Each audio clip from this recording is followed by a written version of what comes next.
The National Secretary of the Forum of Nigerian Professionals in Politics and former Texas State Chairman, Nigerian American Public Affairs Committee, Chidolue, joins us to discuss the crisis within the Progressives Governors Forum and its potential implications for the governing party and the nation as it prepares for the general elections. Thank you so much for being here. Thank you for having me. So let me understand this. Your group says it's a calculated attempt and forces are trying to destabilize the PGF as it's known. For our viewers around the world, the Progressive Governors Forum is the umbrella body for governors elected on the platform of the governing party in Nigeria, the APC.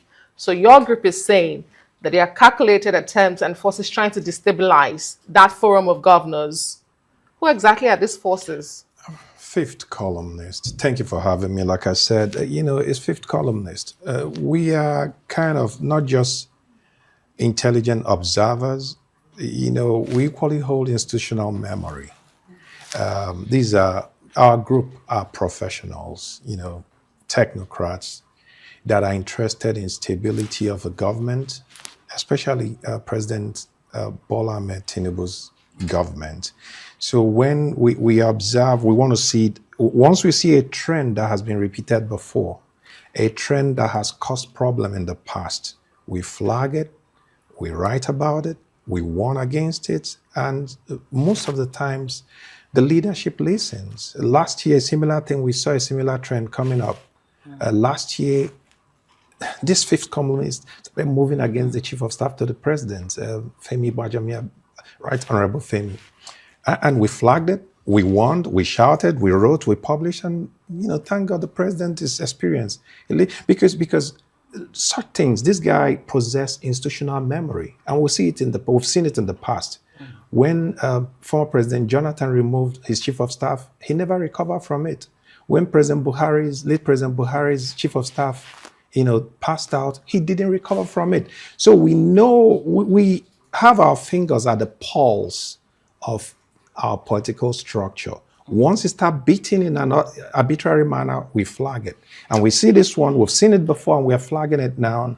And we know this thing needs to be corrected. Right. It's okay to have an ambition. It's okay we respect all our governors, all the progressive governors. They have our utmost respect. They've been doing very well, and they'll continue to do very well. But when we see stuff that are inimical to the structure that they've built, the coalition, the inclusiveness that they've built over these years, once we see something that they may not have deeply thought through, an action, like we say in the US, if it ain't broke, don't try to fix it. Okay, so let me come in at this point. First there was the story that broke, I think it was on Friday, that 18 governors had removed Hope Uzodinma and replaced him with the Enugu state governor. Of course, that came hours later, Peter Mba. And then by Monday or Tuesday, there was the vote of confidence on Hope Uzodinma. Now we're hearing of a splinter group of some sort in the Progressive Governors Forum. Who wants the PGF splinter? And what exactly is the end game? The end game, let's start from the end game. The end game is simple, it's easy for intelligent observers. Is the President Bola Ahmed Tinubu. It's not necessarily targeting distinguished Senator Hope Uzodinma. He's not the target. The target is to collapse the architecture that is going to deliver the electoral victories, for the president. Once you collapse it, the renewed hope agenda succeeding itself fails. So once it's easy. I'm an engineer. We know how to follow process. We know how to develop a block diagram and follow it, and we know where it's going. Once you see it, we already know what the end game is. Yeah, some government, like I said earlier, it's okay. Having an ambition is valid. Is a valid view to have an ambition. In what sense? Now, let's get that clear. You mentioned that some people want to replace the governor. Yeah. We're not really interested in whoever wants to do that. But what we're interested in is that going into such a crucial, heavily contested re-election process that is a few months down the road, we don't have time to change a winning team. When Senator Governor Hope Uzodinma took over, they were in 2023, him and Governor Obasani, there were 20 APC governors. Now we have 31, 55% increase. When they took over, and I mean, they've shown so much loyalty and they've keyed in to the Renewed Hope doctrine. And so have these other governors. So once you change them midway into the election, you already know there's going to be a lot of disaffection. So when I say that we respect the governors, the progressive governors, which sincerely do, but there are things that you want to do, people need to tell you it's not yet time. Okay, great. Yeah. I mean, you're an engineer, like you said, and you said you have your fingers on the pulse. Are you also aware of the allegations that all of this is just about funds and money within the forum? There are allegations of how monies were handled by the leadership and some governors. So, I mean, the question is, if you have your fingers on the pulse and you say you have seen the trend, one wonders how come you've seen the trend, but you don't know who this fifth columnist are. I'm getting somewhere. Right. Yeah. So if this is really about, ego, money, control within 31 governors, how is that a source of concern for Nigerians? And when you say the president should intervene, is that not taking away the independence of that forum of state chief executive officers that have 31 states under their control? Okay, let me start from here. The funds, the allegation. There's a doctrine called the wrap-up smear. If you listen to, Congresswoman Nancy Pelosi, she calls it the wrap-up smear. First, you plant fictitious information in the media.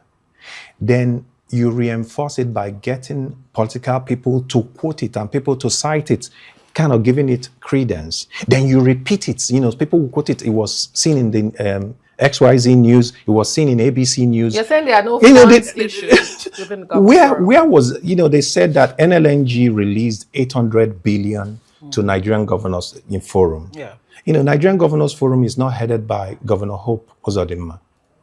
It's not headed by, So NLNG has no relation. It's just like saying that ExxonMobil, NLNG is run by expatriates, different expatriate company. So you're saying that they released 800 billion. There is no paper trail. There is no CBN report. There is no fact. There is no bank statement. Didn't anything come? There's nothing. Didn't anything nothing. From that? I mean, how? It is impossible. It is impossible. Just say it. You need to know the companies that make up NLNG. It's like, so I can bring out some, I'm an oil and gas veteran. I'm a veteran of the oil and gas industry. So it's like saying that ExxonMobil or the Nigerian Energy Power Company, ENI, paid $50 million for what?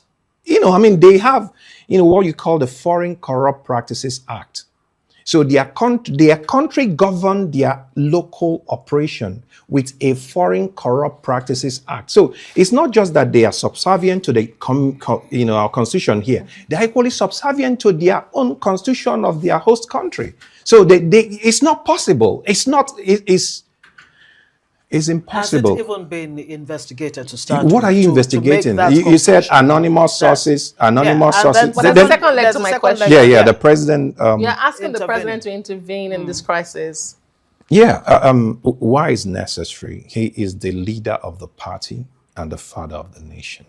As the leader of the party, the governors are his generals. When there is need for the leader to tell them, you all need to sit down and talk. This is an internal issue that must be dealt with internally.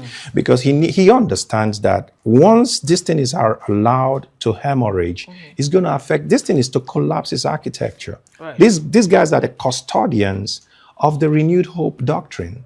They are the ones that are propagating it, protecting it. They've consolidated so much. There have been so much gain under the leadership of distinguished Senator Hope Uzodinma. Okay. And one wonders also if this has to do with Uzodinma's interest to return to the Senate. He's already picked up Senate form, while his tenure as governor doesn't end until January of 2028. Very quickly. 30 seconds. That's neither here nor there. What we know, the challenge is about re-election. All right. It's not about Senator Hope, is re-election. Okay. Ike Chidolue is the National Secretary, of Forum of Nigeria Professionals in Politics, joining us tonight on Newsnight. Thank you so much. Thank you for very your much. time.